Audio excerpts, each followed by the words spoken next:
Now let's bring in Dom Chu. He's been following the Deutsche Bank story for us from our markets desk.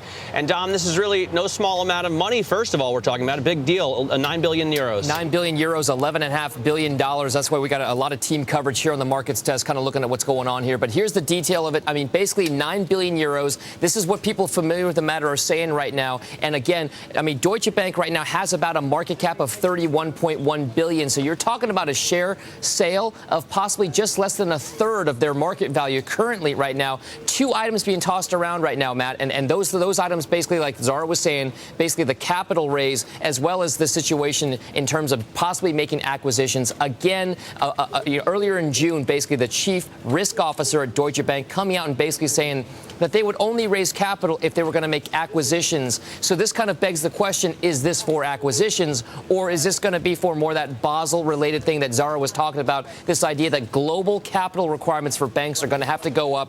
Basically, that's a fancy way of saying that banks are going to have to keep a lot more money in terms of in reserve, I guess, is the best way to put that, in equity on their balance sheets, as opposed to doing something like lending it out or kind of risking it in the marketplace, so to speak. So, Matt, that's one of the reasons why this is kind of a huge deal for the market right now. Right, and of course, Basel III, you mentioned there. We're going to be talking about that later in the program, just around the corner here.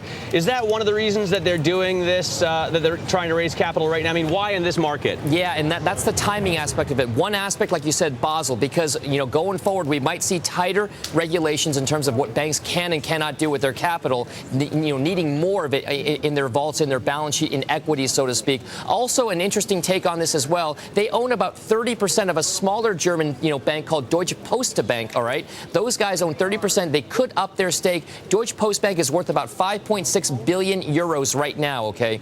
They could be using some of that money to take over the rest of it. So there are two angles right here now, at least that we know of, that are being reported.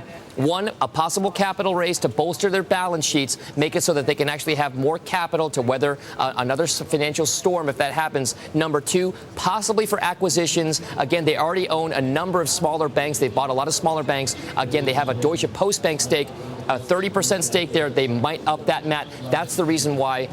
That's the reason why there, guys.